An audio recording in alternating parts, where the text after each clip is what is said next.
Continuamos con la bronquitis y con las crisis asmáticas, ¿vale?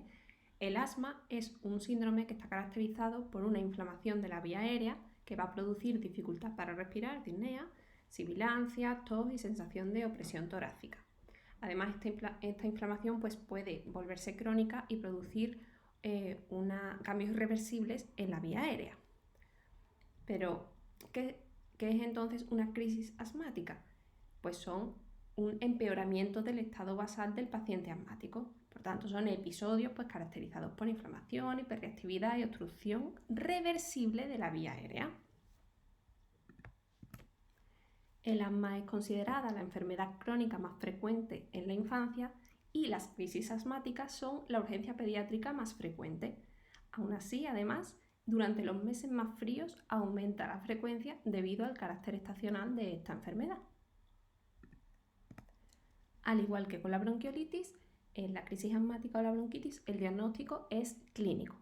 Primero, evaluamos con el triángulo de evaluación pediátrica, realizamos una buena anamnesis y una buena exploración en la que veremos trabajo respiratorio, el uso de musculatura accesoria y sobre todo los sibilantes, ya sean más evidentes o con la auscultación. Después también es importante identificar los factores de riesgo de una crisis asmática grave, que son todos los que exponemos en esta diapositiva, pero así caben a destacar que haya tenido 2 o más hospitalizaciones por asma en el último año o 3 o más visitas a urgencias también por asma o crisis asmáticas en el último año. Esas son las que hay que tener en cuenta sobre todo. En este caso, las escalas de evaluación que vamos a utilizar va a ser, entre otras, el Pulmonary Score. Dentro de los ítems que evalúa va a ser, una vez más, la frecuencia respiratoria, las sibilancias y el uso de musculatura accesoria.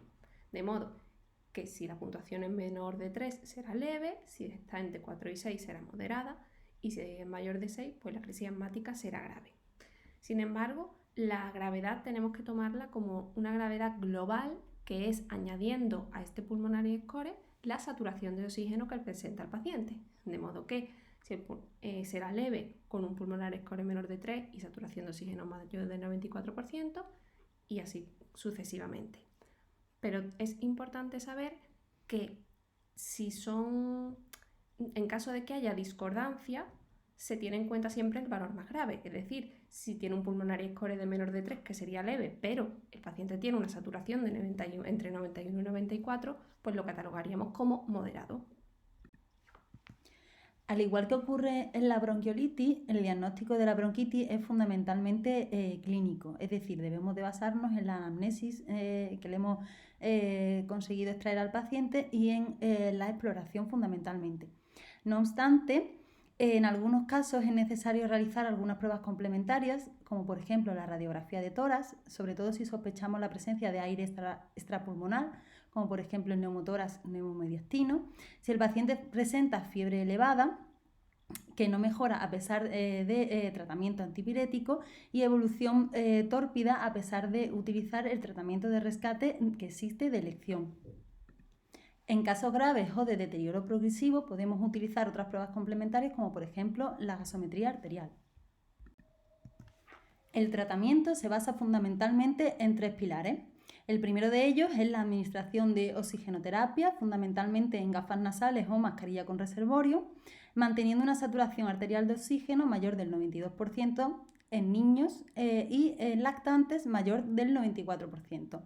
El segundo pilar está constituido por broncodilatadores y el tercero por corticoides sistémicos. En esta diapositiva os dejamos las dosis de cada uno de ellos, pero debemos de tener en cuenta que su utilización o no dependerá de si se trata de una crisis leve, moderada o severa, evaluada según el Pulmonary Score.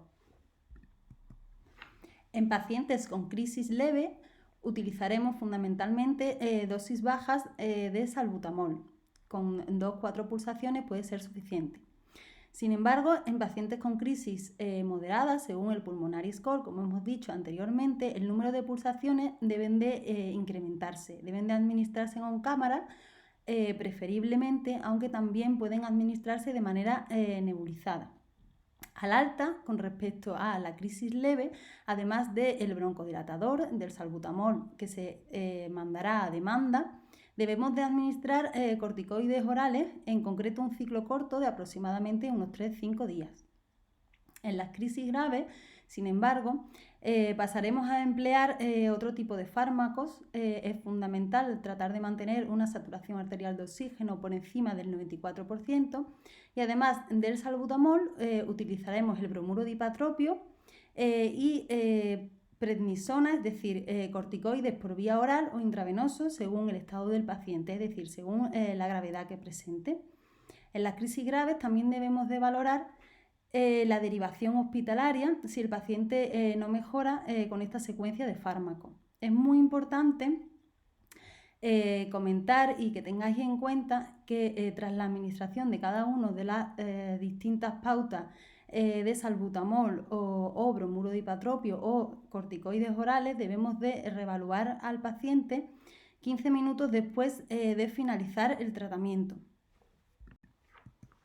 Antes de derivar al paciente a domicilio, debemos de esperar al menos unos 30-60 minutos desde la administración del último tratamiento para comprobar que no exista recaída.